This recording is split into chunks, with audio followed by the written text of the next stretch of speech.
সমগ্ৰ অসমবাসী আজি মানে আশা কৰি আছে কিবা এটা ইতিবাচক দিনৰ কাৰণে ময়ো ঠিক সেই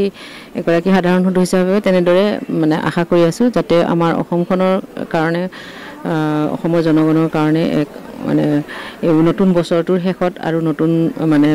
পুৰণি বছৰটোৰ শেষত আৰু নতুন বছৰৰ আৰম্ভণিত কিবা এটা ইতিবাচক বাৰ্তা কঢ়িয়াই আনক আচলতে অকল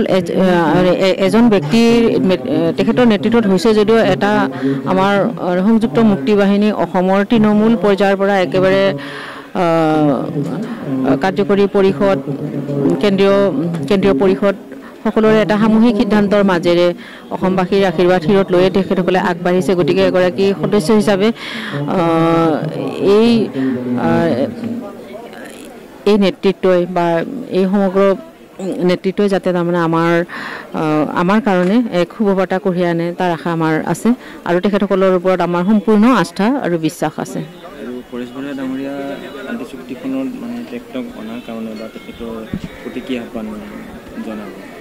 এই সম্পৰ্কত মই মন্তব্য দিব নিবিচাৰোঁ কিয়নো তেখেত এটা সুকীয়া সংগঠনৰ নেতৃত্বত আছে গতিকে তেখেতে অসমৰ স্বাৰ্থত এটা ভাল সিদ্ধান্ত ল'ব সেই আশা অন্য অসমবাসী ৰাইজে যেনেকৈ কৰি আছে আমিও কৰি আছোঁ সমগ্ৰ অসমবাসী আজি মানে আশা কৰি আছে কিবা এটা ইতিবাচক দিনৰ কাৰণে ময়ো ঠিক সেই এগৰাকী সাধাৰণ সদস্য হিচাপে তেনেদৰে মানে আশা কৰি আছোঁ যাতে আমাৰ অসমখনৰ কাৰণে অসমৰ জনগণৰ কাৰণে এক মানে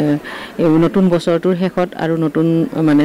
পুৰণি বছৰটোৰ শেষত আৰু নতুন বছৰৰ আৰম্ভণিত কিবা এটা ইতিবাচক বাৰ্তা কঢ়িয়াই আনক আচলতে অকল এজন ব্যক্তিৰ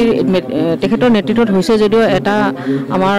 সংযুক্ত মুক্তি বাহিনী অসমৰ তৃণমূল পৰ্যায়ৰ পৰা একেবাৰে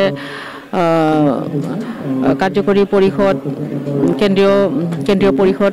সকলোৰে এটা সামূহিক সিদ্ধান্তৰ মাজেৰে অসমবাসীৰ আশীৰ্বাদ শিৰত লৈয়ে তেখেতসকলে আগবাঢ়িছে গতিকে এগৰাকী সদস্য হিচাপে এই নেতৃত্বই বা এই সমগ্ৰ নেতৃত্বই যাতে তাৰমানে আমাৰ কাৰণে এক শুভবাৰ্তা কঢ়িয়াই আনে তাৰ আশা আমাৰ আছে আৰু তেখেতসকলৰ ওপৰত আমাৰ সম্পূৰ্ণ আস্থা আৰু বিশ্বাস আছে আৰু পৰেশ বৰুৱা ডাঙৰীয়া শান্তি চুক্তিখনত মানে তেখেতক অনাৰ কাৰণে বা তেখেতৰ প্ৰতি কি আহ্বান জনাব এই সম্পৰ্কত মই মন্তব্য দিব নিবিচাৰোঁ কিয়নো তেখেত এটা সুকীয়া সংগঠনৰ নেতৃত্বত আছে গতিকে তেখেতে অসমৰ স্বাৰ্থত এটা ভাল সিদ্ধান্ত ল'ব সেই আশা অন্য অসমবাসী ৰাইজে যেনেকৈ কৰি আছে আমিও কৰি আছোঁ সমগ্ৰ আচলতে অকল এজন ব্যক্তিৰ তেখেতৰ নেতৃত্বত হৈছে যদিও এটা আমাৰ সংযুক্ত মুক্তি বাহিনী অসমৰ তৃণমূল পৰ্যায়ৰ পৰা একেবাৰে কাৰ্যকৰী পৰিষদ কেন্দ্ৰীয় পৰিষদ সকলোৰে এটা সামূহিক সিদ্ধান্ত